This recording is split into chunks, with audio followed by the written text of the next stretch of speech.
Welcome to Diving Deep with Deepak and Darrah, where we make the deep relatable and translatable into your life. What are your thoughts on fame and what really not only draws someone to fame, but has them become the person who is in the spotlight in the first place? I think it's important that if you become famous, then you have a responsibility to live up to the image you've created. The image, though, is never the reality, and it's always good to surround yourself with few people who can bring you down to earth. In my case, it's my kids. And, there are few intimate friends that can always remind you not to take yourself too seriously and once in a while laugh at yourself. Great medicine. I love that. How would you describe the difference between your image, so to speak, and your reality, and your human reality?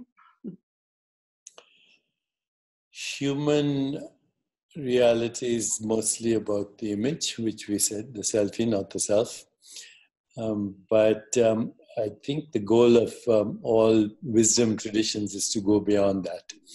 And only by going beyond that do you have access to true insight, intuition, imagination, creativity, higher vision, transcendence, all the things that humans aspire to, whether they know it or not. I love it. It's good to be just aware of that. That's all. It's that your self-image is never going to disappear because actually your body is an expression of that. So your body, your social interactions, your personal relationships are all basically a reflection of this skin-encapsulated ego that is dragging you along as a bag of flesh and bones. So as long as you're in a body, that'll be there. But it would be nice if it's in the background and not in the foreground.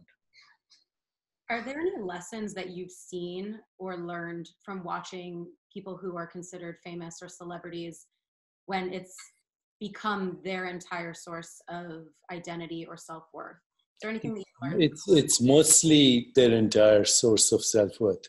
It's also, by the way, an element in their success. So it's very complex because if they weren't insecure, they wouldn't be successful.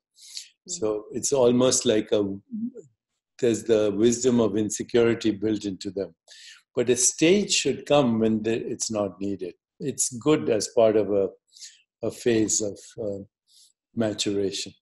By that, do you mean that it's the insecurity that drives them to seek more, which then in turn creates more success in that way?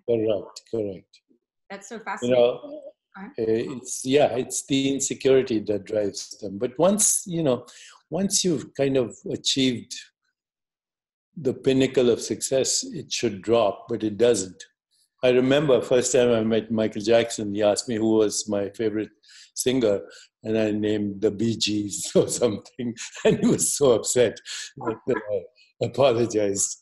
I said, okay, it's you. Sure, why not? Yeah, why not? That's really fascinating. And so for you and your own experience with fame, was there a time where you felt like there was an insecurity element? Yeah, in the beginning when I was writing and the books became huge bestsellers, then I got attached to the bestseller list. So silly, but it was a different time in my life. Thanks so much for tuning in. If you want to hear more, enjoy a free masterclass with Deepak and myself on living a more meaningful life, along with a guided meditation at darrah.co/Deepak. You can also subscribe to our channels, comment below, let us know what you loved, what you'd love to hear more of, or follow us on Instagram and Twitter where we'll share daily knowledge droppings at Deepak Chopra and at Darrah B. See you next time.